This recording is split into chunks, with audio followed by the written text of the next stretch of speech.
Lee, you went out for wrestling for the first time in 9th grade. 5 years later, you're an NCAA wrestling champion. How do you make that happen? You know what? I think it was commitment. You know, I got really committed to the sport, way beyond where everybody else was. My level of commitment went way higher than anything that was around me at the time. And that allowed me to make up a lot of the time quicker. So I was able to go from one year being very, like 500, 11 wins, 8 losses, 3 ties, to the next year being an undefeated state champion. That was only through increasing my level of commitment. And that only comes through something that you become passionate about. You're in the same weight class as Jordan Burroughs, 163. If you were in your prime, how would you beat Jordan Burroughs? Well, that's a great question. That's the type of question that through the ages you always want to compare the best wrestlers of their era. And the way I would characterize it is, first of all, it can't be characterized. But what I will say is, in my era, I went through a period of time when no one could beat me. Jordan is in an era right now where nobody can beat him.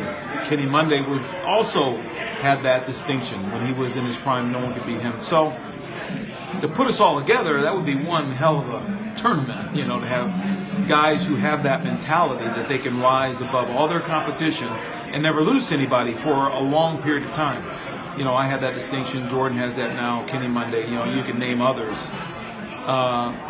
I think that's the beauty of wanting to be the best. You'll figure out how to beat everybody. So, you know, I would try to figure out how to beat them. You know, and that, because if you can't beat them, you're not going to be a world champion or Olympic champion. And my goal was to be a world and Olympic champion, so I had to figure it out. How much did Dan Gable help you improve?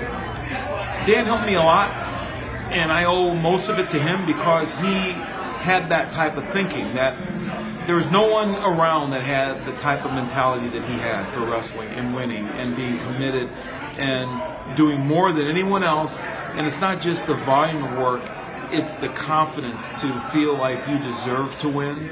Because you can't win unless you own it, you feel like you deserve it. And I was able to watch Dan do that in 1972. I was a high school sophomore, or at least that summer, and that was the summer of the Olympic Games in Munich, and so he was at a camp that summer that I was at as I just finished my 10th grade year. And I watched that attitude and that commitment.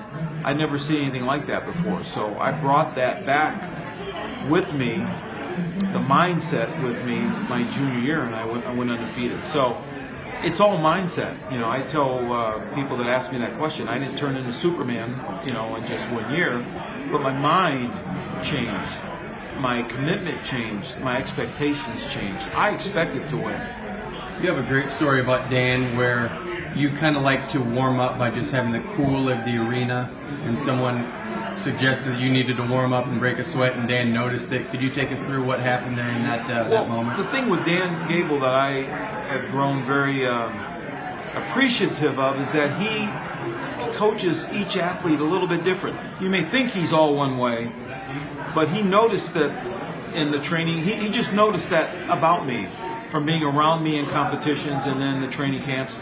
So he just knew that that's Lee Kemp. That's the way Lee Kemp warms up. He warms up by not really warming up. He warms up his mind. He doesn't do what everybody else does to warm up. And because of my my track record of winning, Dan was okay with that. So he kind of stepped in and told the other coach that, you know, that's the way Lee warms up. So I realized that in my coaching style, I realized that I need to coach athletes differently sometimes based on their personalities and based on getting to know them. How much fun is it to be at the NCAA wrestling tournament in New York City? You know, it never gets any easier.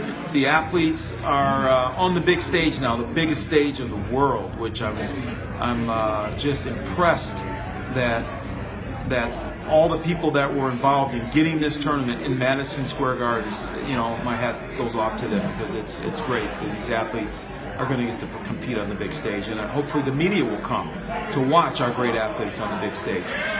I mean, there's some potential great key marquee matchups, you know, so I think it'll be a great tournament, as it always is.